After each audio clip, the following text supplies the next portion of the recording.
El feudalismo es un sistema de organización política y económica que, basado en relaciones personales, determinó un tipo particular de sociedad. Cuando los pueblos germanos conquistaron en el siglo V el Imperio Romano de Occidente, pusieron fin al ejército profesional romano y lo sustituyeron por los suyos propios, formados con guerreros que servían a sus caudillos por razones de honor y obtención de un botín. Vivían de la tierra y combatían a pie, ya que como luchaban cuerpo a cuerpo, no necesitaban emplear la caballería. Pero cuando los musulmanes, vikingos y magiares invadieron Europa en los siglos VIII, IX y X, los germanos se vieron incapaces de enfrentarse con unos ejércitos que se desplazaban con suma rapidez. Los caballos de guerra eran costosos y su adiestramiento para emplearlos militarmente exigía años de práctica. Carlos Martel, con fin de ayudar a su tropa de caballería, le otorgó fincas, exportadas por braceros, que tomó de las posesiones de la iglesia. Estas tierras eran cedidas mientras durara la prestación de los soldados. Estos, a su vez, fueron llamados vasallos. Con la desintegración del imperio carolingio, en el siglo IX, muchos personajes poderosos se esforzaron por constituir sus propios grupos de vasallos dotados de montura, a lo que ofrecían beneficios a cambio de su servicio. Algunos de los hacendados más pobres se vieron obligados a aceptar el vasallaje y ceder sus tierras al señorío de los más poderosos, recibiendo a cambio los beneficios feudales. Se esperaba que los grandes señores protegieran a los vasallos de la misma forma que se esperaba que los vasallos sirvieran a sus dueños.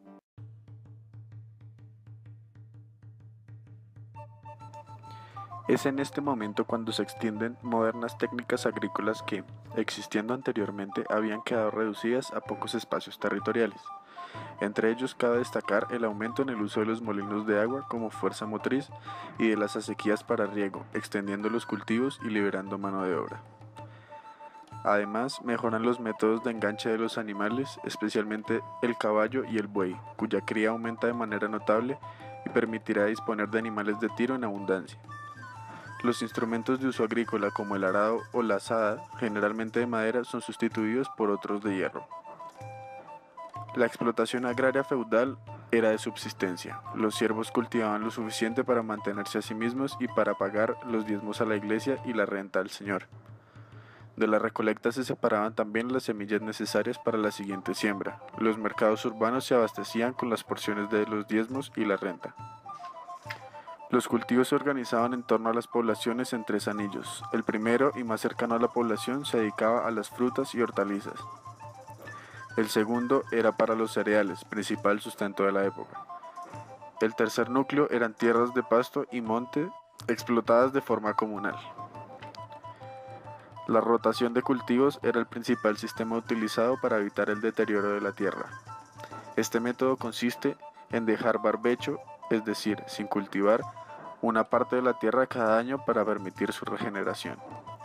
En las regiones europeas atlánticas se usaba la rotación trienal.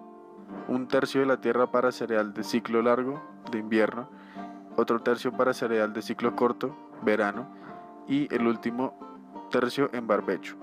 La tierra que quedaba sin cultivar se dedicaba a uso comunal, permitiendo que los animales pastasen en ella. El aumento de la producción como consecuencia de las innovaciones supone ya en el siglo XI una reducción de las prestaciones personales de los siervos a sus señores en cuanto a horas de trabajo, sustituyéndose por el pago de una cuantía económica o en especie. Se reducen las tierras del señor y aumentan los arrendamientos. Al mismo tiempo, los campesinos aumentan sus rentas disponibles y ganan en independencia.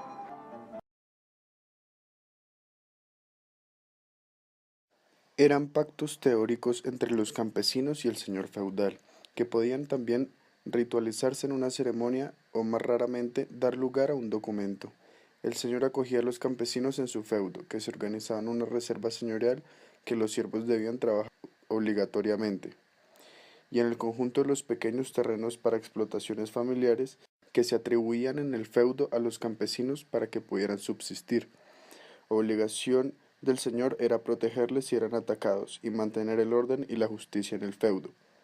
A cambio, el campesino se convertía en su siervo y pasaba a la doble jurisdicción del señor feudal. En los términos utilizados en España en la Baja Edad Media, el señorío territorial, que obligaba al campesino a pagar rentas al noble por el uso de la tierra, y el señorío jurisdiccional, que convertía al señor feudal en gobernante y juez del territorio en el que vivía el campesino, por lo que obtenía rentas feudales de muy distinto origen, impuestos, multas, monopolios, etc. La distinción entre propiedad y jurisdicción no era en el feudalismo algo claro, pues de hecho el mismo concepto de propiedad era confuso, y la jurisdicción otorgada por el rey como merced ponía al señor en disposición de obtener sus rentas. No existieron señoríos jurisdiccionales en los que la totalidad de las parcelas pertenecieran como propiedad al señor, siendo muy generalizadas distintas formas de alodio en los campesinos. En momentos posteriores de despoblamiento y refeudalización, como la crisis del siglo XVII, algunos nobles intentaban que se considerasen despoblados completamente de campesinos un señorío para librarse de todo tipo de cortapisas y convertirlo en coto redondo reconvertible para otro uso, como el ganadero. Junto con el feudo, el vasallo recibe los siervos que hay en él, no como propiedad esclavista, pero tampoco en régimen de libertad, puesto que su condición servil les impide abandonarlo y les obliga a trabajar. Las obligaciones del señor del feudo incluyen el mantenimiento del orden, o sea, la jurisdicción civil y criminal, lo que daba aún mayores oportunidades para obtener el excedente productivo que los campesinos pudieran obtener después de las obligaciones de trabajo. Corveas o cernas en la reserva señorial, o del pago de renta en especie o en dinero, de circulación muy escasa en la Alta Edad Media, pero más generalizada en los últimos siglos medievales, según fue dinamizándose la economía. Como monopolio señorial, solían quedar a la explotación de los bosques y la caza, los caminos y puentes, los molinos, las tabernas y tiendas. Todo ello eran más oportunidades de obtener más renta feudal, incluidos derechos tradicionales, como el ius prime noctis o derecho de pernada, que se convirtió en un impuesto por matrimonios. Buena muestra de que el excedente de donde se extrae la renta feudal de forma extraeconómica, en este caso en la demostración de que una comunidad campesina crece y prospera. También en muchos casos se puede demostrar que el vasallo era más privilegiado que el señor feudal por simples razones. El señor feudal le daba protección, justicia y sustento económico al vasallo a cambio de consejos, ayuda militar y ayuda económica.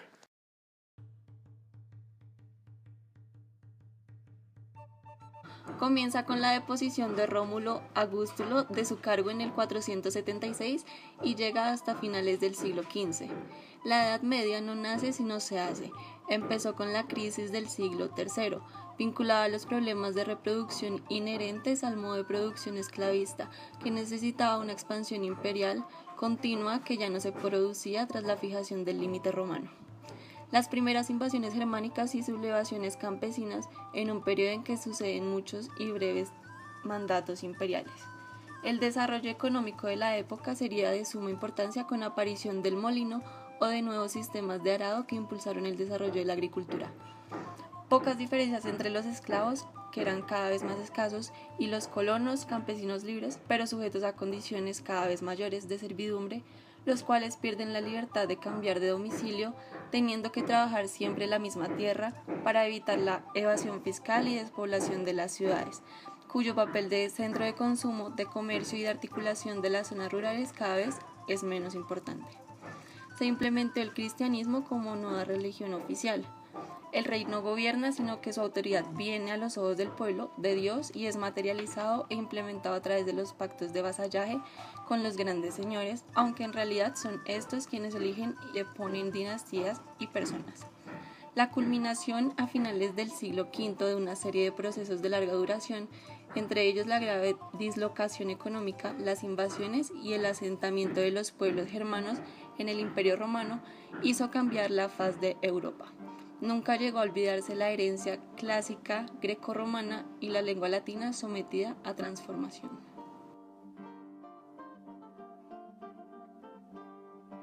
Algunos de los personajes más importantes y más destacados de este sistema, el sistema feudal, fueron Pedro el Ermitaño y Gualterio el Pobre. Estos fueron los monjes que guiaron la primera cruzada o la famosa cruzada popular, en la que más de 50.000 personas migraron hacia Constantinopla y después de un tiempo migraron hacia Jerusalén. Otros personajes fueron Godofredo de Bouillon y Raimundo de Saint-Pals. Ellos fueron señores feudales franceses quienes comandaron la única cruzada que logró su objetivo, el cual era conquistar Palestina, en donde se implantó un señorío feudal. No cabe destacar pues a Federico Barbarroja, que era en ese entonces el emperador de Alemania, a Felipe Augusto, que era el rey de Francia, y Ricardo Corazón de León. Estos últimos fueron los jefes de la Tercera Cruzada.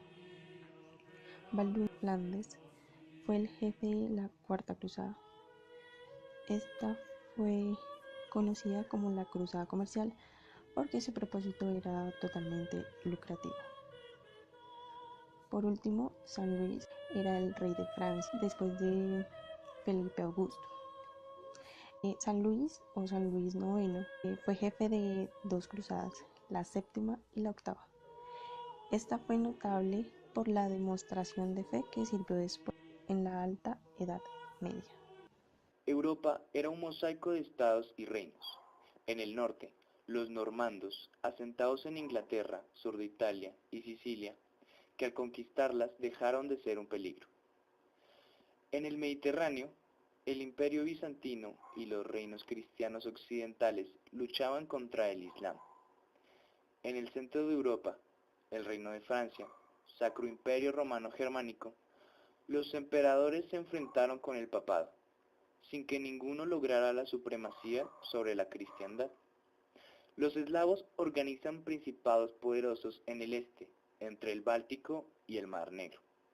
Con la caída del Imperio Romano y el posterior debilitamiento del Imperio Carolingio, frenarán la actividad económica hasta las puertas del año 1000.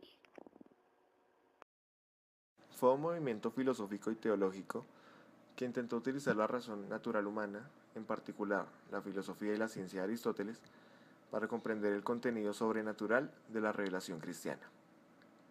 Fue el principal movimiento en las escuelas y universidades medievales de Europa, desde mediados del siglo XI hasta mediados del siglo XV. Su ideal último fue integrar en un sistema ordenado tanto el saber natural de Grecia y Roma como el saber religioso del cristianismo. El término escolástica también se utiliza en un sentido más amplio para expresar el espíritu y métodos característicos de ese momento de la historia, de la filosofía o cualquier otro espíritu o actitud similar hacia el saber encontrados en otras épocas. Los pensadores escolásticos sostuvieron una amplia variedad de ideas, tanto en filosofía como en teología. Lo que da unidad a todo el movimiento escolástico son las metas comunes, las actitudes y los métodos aceptados de un modo general para todos sus miembros. La principal preocupación de los escolásticos no fue conocer nuevos hechos, sino integrar el conocimiento ya adquirido de forma separada por el razonamiento griego y la revelación cristiana. El objetivo esencial de los escolásticos determinó algunas actitudes comunes, de las que la más importante fue su convicción de la armonía fundamental entre razón y revelación. Los escolásticos afirmaban que el mismo Dios era la fuente de ambos tipos de conocimiento y la verdad era uno de sus principales atributos. No podía contradecirse a sí mismo en estos dos caminos de expresión. Cualquier oposición aparente entre revelación y razón podía deberse a un uso incorrecto de la razón o a una errónea interpretación de las palabras de la revelación. Como los escolásticos creían que la revelación era la enseñanza directa de Dios, esta tenía para ellos un mayor grado de verdad y certeza que la razón natural. En los conflictos entre fe religiosa y razonamiento filosófico, la fe era siempre el árbitro supremo. La decisión de los teólogos prevalecía sobre la de los filósofos. Después de principios del siglo XIII, el pensamiento escolástico puso mayor énfasis en la independencia de la filosofía en su campo propio. A pesar de todo, durante el periodo escolástico, la filosofía estuvo al servicio de la teología. No solo porque la verdad de la filosofía estaba subordinada a la de la teología, sino también porque los teólogos utilizaban la filosofía para comprender y explicar la revelación.